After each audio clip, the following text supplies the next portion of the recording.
Tony D and Little Joan in the background, and this is a screenwriter's rant on It's a Christmas Thing, a romance movie, and it's very, very painful.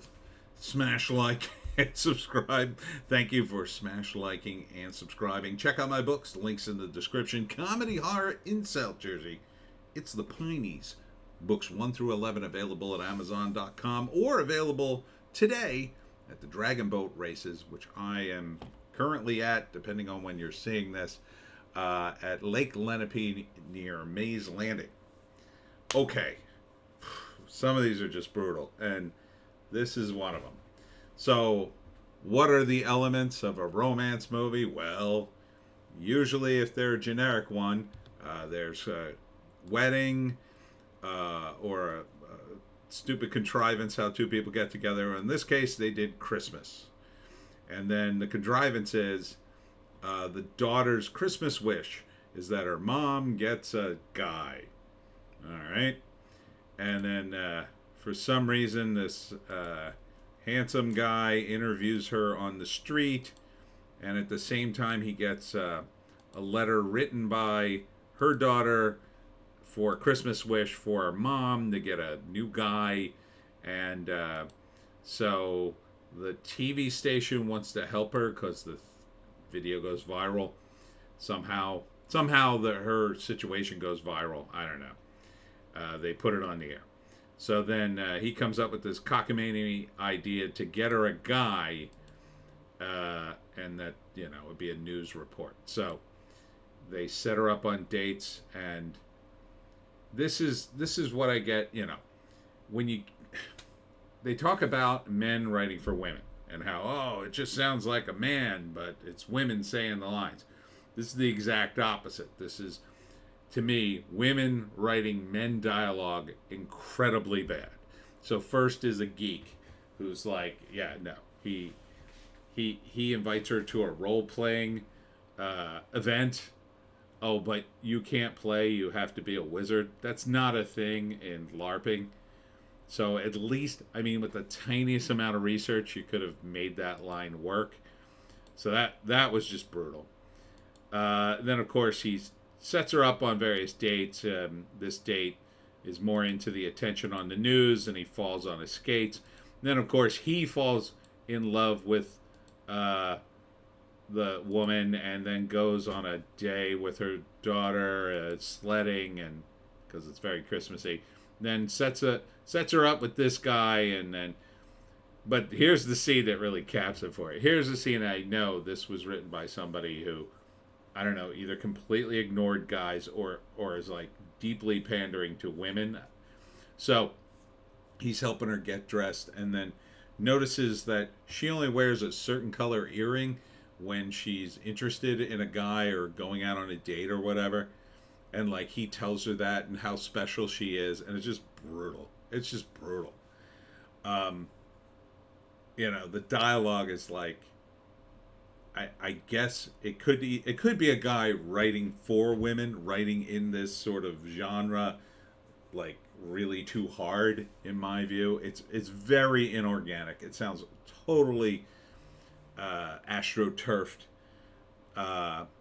But of course, she's really in love with him, and then she's supposed to be in love with the guy he set her up on the date, and then the big reveal is, he's going to be with, she's going to be with him, but then love finds a way, and they set it up, so he ends up with her, and we might just be the perfect couple. Like, that's kind of the line.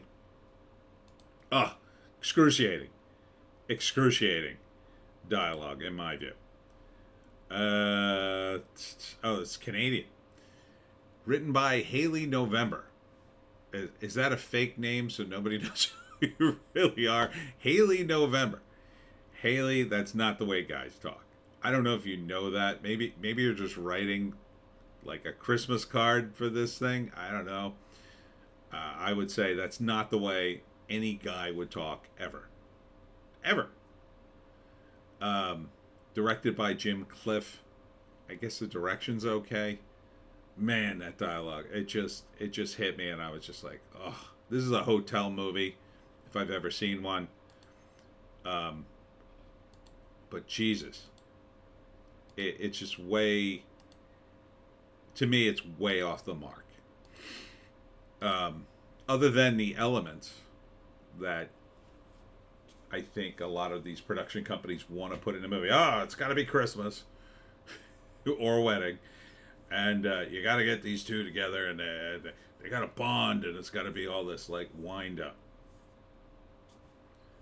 You know, if if this guy was really interested in her, he never would have done this report. He would have asked her out, or had one of his lackeys sort of set it up so they could go out or whatever. If he really wanted to. It's just like men not acting like men, in my view. That's just my opinion. But now, could you make this work? Yeah, maybe.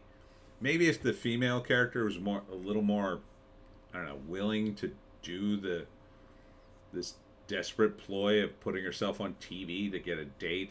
I mean, she's a fairly attractive woman. Like, she just wouldn't have that problem.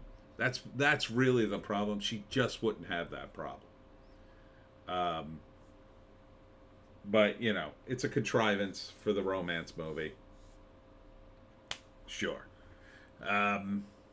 But it just, I don't even think a TV station would do this. Not in the States. Maybe in Canada. Maybe in Canada things are a little more loose. In the States, it'd be no way. You know how many weirdos would call the station trying to date her? Like real weirdos, like all attention seekers. There'd be hundreds of them. You wouldn't be able to sort through the mail. It'd be ridiculous. And they'd have to completely make it completely phony. They're like, oh, we can't pick any of these guys. We have to like pick some actors to pretend to be. Like, let's get some handsome single actors to just date her and call it a day. It would be completely fake. Maybe you could have done it that way. Maybe you could have used that. The station makes them do it, and then they get terrible responses, and they're all weirdos, and then the station's like, well, we have to finish this, so hire a bunch of actors to date her, and like, he doesn't really like the actors, and the actors are just, faking it, essentially, and then he's kind of mad about that, but then kind of the same thing happens. Maybe you could make that work. I don't know. You just need more realistic dialogue, and I just don't see it. But hey, it's a Christmas thing. If you can't get enough Christmas and romance movies, this is one. And that's it for me, Tony D and Little Joan. Thanks for tuning in. I'll be back later with more videos, and I'll be back with the live stream where we do it live. I should be on time. I'm banking that since this thing is starting early, I should be back in plenty of time for the live stream.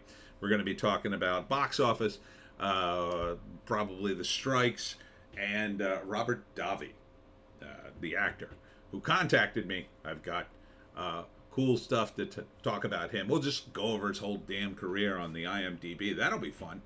And that's it. We'll see you in the next one.